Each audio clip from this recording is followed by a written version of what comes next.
It's a bright and breezy day in late winter today, and spring is just days away on the calendar.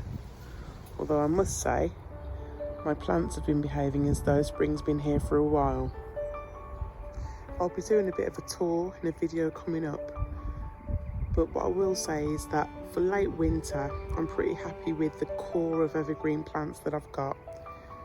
This is what I'm left with, and all the tender plants are asleep, and I'm pretty pleased with what's here.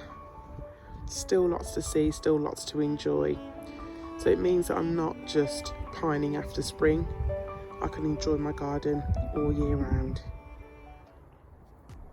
So as a follow-up to my What Tropical Style Plants Can You Buy in Winter video, I thought I'd share with you some of the new ones I've acquired for my garden, together with where I bought them. And I've saved my favourite till last too, so stick around to find out what that is. So first off, we have the Schefflera Alpina. I already have a Schefflera Taiwaniana, and I wanted to explore some other varieties within the Schefflera family. Really liking this plant. It has these leathery palmate leaves. When the leaves first flush on this, they come out like a purplish red, which is quite nice, before they even out into the dark green. So these were originally from Vietnam, and they're said to be hardy down to -15. So I'm hoping that this will be at home here in my garden. It may well start off in a pot, but eventually I'll have it under planting something else. How gorgeous is that? Here's a peek at what they look like mature.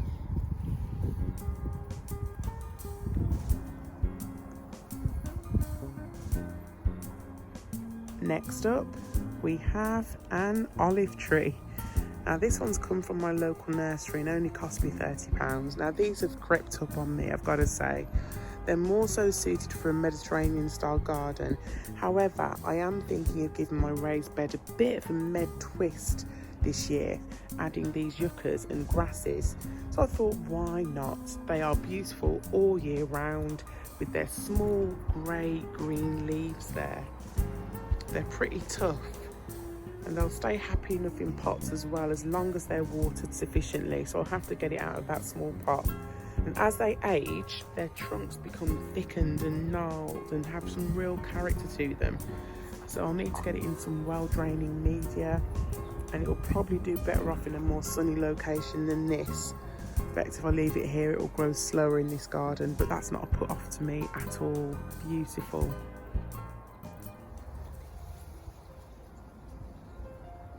Next up, a Trachycarpus Princeps hybrid.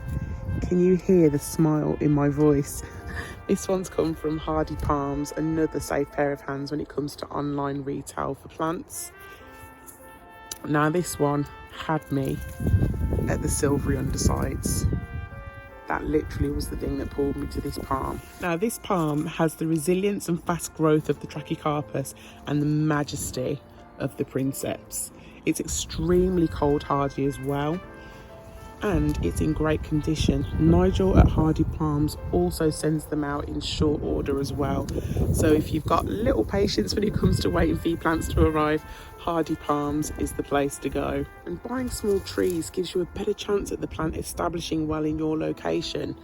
Much easier to maintain and to get going. So this one will sit in a pot to start with, and when space is at less of a premium, I'll get it in the ground, all being well.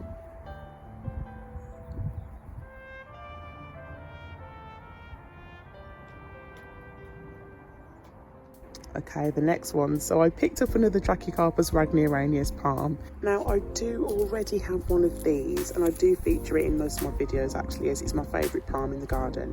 However, that one's in a pot, and this one's going to be going in the ground on the other side of the garden, so that pretty much wherever I stand in the garden, a waggy will be in sight. Now these look gorgeous no matter what the weather. Even in frost, they have such gorgeous appeal, and I couldn't resist getting this baby one for such a bargain price. $29.95. They're extremely hardy, and their tough fronds cope well even in windy conditions. And again, planting it small means that it will be easy to maintain, and it will establish itself well in my garden. I've also gone and got myself Another Tetracranax papyrifera. Now this one has been growing indoors for about a month or so, and it's doing really well. The leaves are pushing out profusely now. I'm getting a new one pretty much each week. So this will also be going in the ground in the spring when the soil warms up.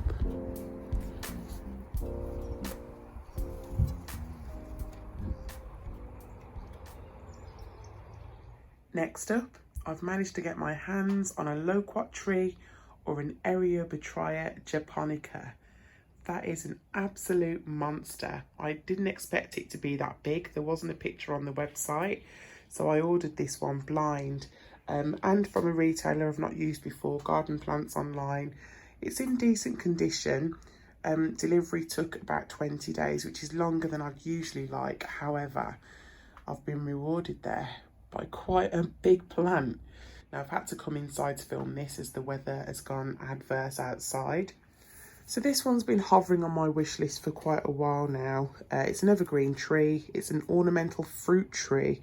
And as you can see here, it has these huge glossy leaves, and that's what places it right in the centre of a tropical garden setting. So it usually flowers white, and it can bring fruit in milder areas. I'm not sure if I'll get to see any here in Brum, but it's mostly grown for its foliage anyway, and that's pretty much what I want it for. Now this should do well in full sun to partial shade, and I haven't quite decided where I'm going to plant it as yet, but it will give that tropical vibe all year round, and I'm totally here for it. It's hardy down to -10, and apparently these can reach heights of 8 meters or so, with a spread of about 6 meters when fully mature. So I'll have to keep this pruned, I think. But yeah, welcome to Tropiclord's garden.